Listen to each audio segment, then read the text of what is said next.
안녕하세요. 한국사회 이해과정 시간입니다. 이번 시간에는 한국의 명절에 대해 배워볼 건데요. 여러분의 나라에는 어떤 명절이 있나요? 그리고 명절에는 어떤 음식을 먹고 무엇을 하면서 보내나요? 중국에는 춘절이라는 명절이 있습니다.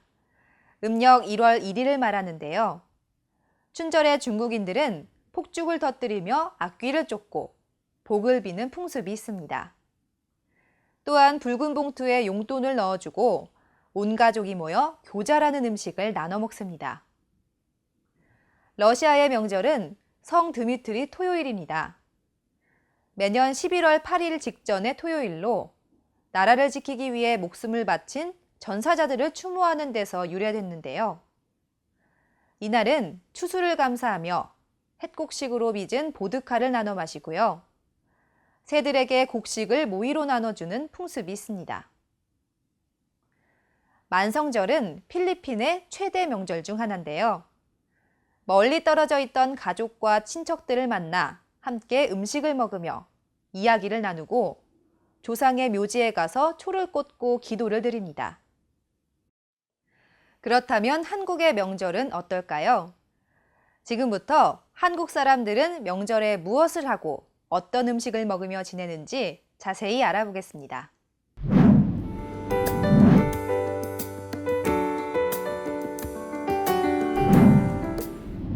설날은 한국의 대표적인 명절 중 하나입니다. 음력 1월 1일에 해당하는 설날은 음력을 기준으로 한 해를 시작하는 첫날로 1년 중 가장 큰 명절입니다. 설날 아침에는 돌아가신 조상에게 감사하는 의식인 차례를 지내는데요. 차례상에는 나물, 과일, 전, 떡, 탕 등 다양한 음식을 정성껏 마련해 올립니다. 차례를 지낸 후에는 집안의 어른들에게 큰 절을 올립니다. 이것을 세배라고 하는데요. 세배하는 방법을 자세히 배워볼까요? 세배를 할 때 남자는 왼손이 위로 가도록 맞잡고 어른을 보고 섭니다.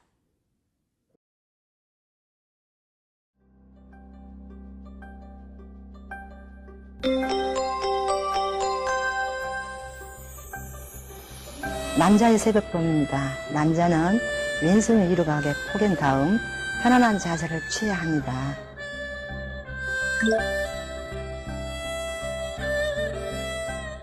허리를 천천히 굽히면서 두 손을 바닥에 짚고 왼무릎을 먼저 꿇은 다음 오른쪽 무릎을 꿇습니다. 이때 중요한 건 손과는 반대로 발은 오른쪽 위로 올라가야 합니다. 그리고 이마를 손등에 대고 3초 정도 예의를 갖춥니다. 절이 끝났으면 아까와 역순으로 일어나되 절이 끝난 것에 대한 마무리로 목련을 하면 됩니다.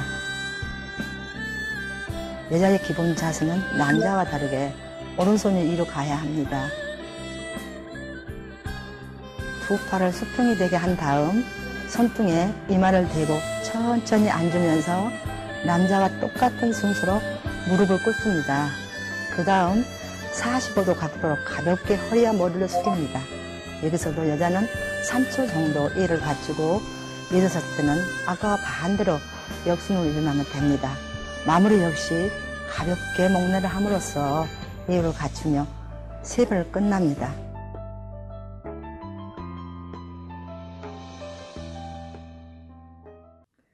세배를 받은 어른들은 자녀들에게 새해에도 건강하게 잘 지내도록 덕담을 해주고요.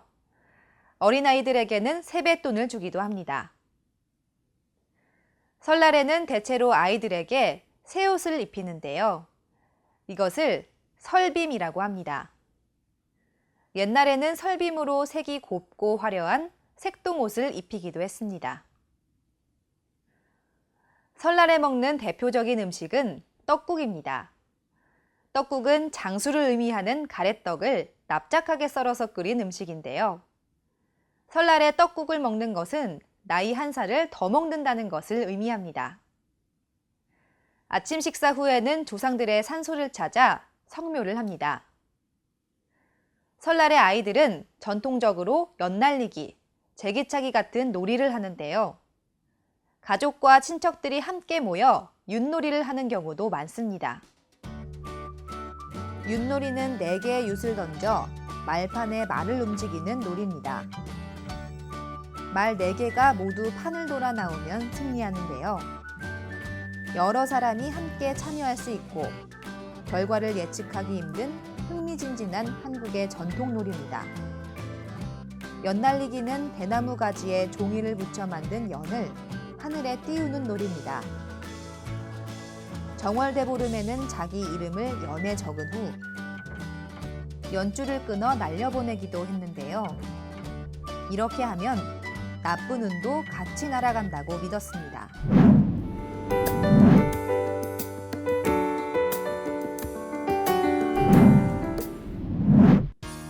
한국의 또 다른 큰 명절인 추석은 음력 8월 15일로 한가위라고도 합니다.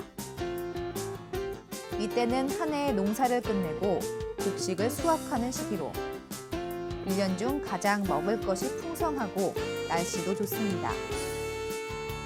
그래서 더도 말고 덜도 말고 한가위만 같아라 라는 말도 생겼는데요. 추석에는 그해 수확한 햇곡식과 햇과일로 조상께 감사하는 마음을 담아 차례를 지냅니다. 추석에도 성묘를 하는데요. 일반적으로 추석 전에 미리 조상의 묘지를 찾아가 벌초를 합니다. 벌초란 묘지와 그 주위의 풀을 베어서 깨끗하게 하는 것을 말합니다. 명절하면 또 빠질 수 없는 것이 음식인데요. 추석에는 어떤 음식을 먹었을까요? 먼저 한국의 추석과 닮은 다른 나라의 명절 음식을 살펴보면요. 중국인들은 중추절에 보름달을 닮은 전통 과자, 월병을 먹고요. 미국에서는 추수감사절에 온 가족이 모여 칠면조구이를 나눠 먹습니다. 베트남에서는 쭝투에 반쭝투라는 음식을 먹는데요. 반이 빵이랑 뜻이고 쭝투는 추석을 뜻합니다. 한국인들이 추석에 먹는 대표적인 음식은 송편입니다. 송편은 쌀을 이용해 달 모양으로 만든 떡인데요. 솔잎 위에 쪄낸다는 의미를 담고 있습니다. 그런데 송편을 찔 때 왜 솔잎을 넣을까요? 네, 솔잎을 넣고 찌게 되면 떡이 서로 달라붙지 않아 좋고요. 솔잎 성분 중에 떡이 쉽게 상하지 않게 하는 성분이 있어서 오래 두고 먹을 수가 있어요. 그리고 솔잎을 넣고 찔 때 자연스럽게 생기는 무늬가 아주 멋스럽고 솔잎 향기가 입혀져서 아주 맛있는 떡을 먹을 수가 있어요. 추석이면 가족, 친지들이 둘러앉아 함께 송편을 빚었는데요. 송편을 예쁘게 빚으면 예쁜 딸을 낳는다는 말도 전해지고 있습니다. 추석은 1년 중 보름달이 가장 크고 밝습니다.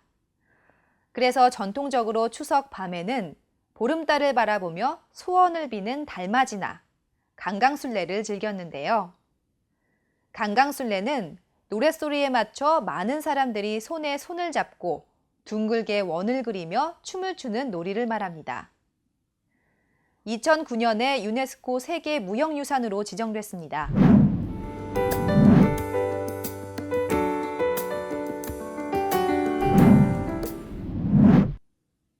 정월대보름은 음력 1월 15일을 말하는데요. 한 해의 첫 번째 보름날로 가장 큰 보름이라는 뜻입니다.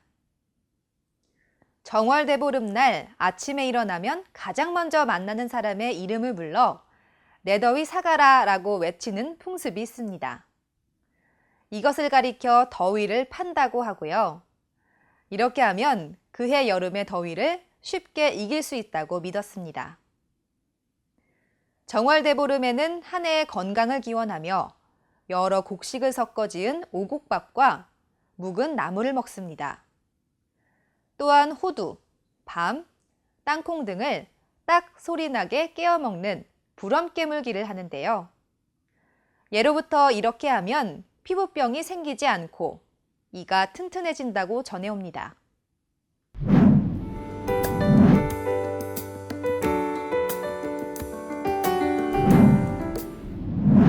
여러분은 혹시 명절 연휴에 귀성전쟁, 민족 대이동이라는 말을 들어보셨나요? 설날이나 추석과 같은 큰 명절에는 대부분의 사람들이 3일 안팎의 연휴를 누릴 수 있습니다. 이때에는 전국 곳곳의 도시에 살고 있는 자녀들이 고향의 부모를 찾아가는데 이를 귀성이라 합니다. 명절 연휴가 시작될 무렵 한꺼번에 귀성하는 사람들이 많기 때문에 고속도로가 마치 주차장이 된 것처럼 교통체증이 매우 심한데요. 이를 가리켜 귀성전쟁, 민족의 대이동과 같은 표현을 쓰기도 합니다.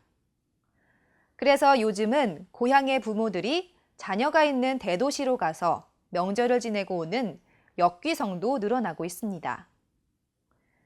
명절이 끝날 무렵에 귀성객들이 본래 살던 곳으로 돌아오는 것을 귀경이라고 하는데요. 이때도 역시 교통량이 매우 많습니다. 귀성 때와 마찬가지로 귀경전쟁이라고 불릴 만큼 고속도로 교통이 혼잡해지는데요. 한국의 명절 연휴 때 흔히 볼 수 있는 풍경입니다. 지금까지 한국의 명절에 대해서 알아봤는데요. 설날과 추석, 한국의 명절이 여러분의 나라 명절과 비슷한 부분도 있고 다른 부분도 있을 텐데요. 마지막으로 한국인들은 설날에 새해 복 많이 받으세요. 추석에는 풍성한 한가위 되세요라고 인사를 한답니다. 자, 이제 배운 내용을 정리하는 시간을 갖겠습니다.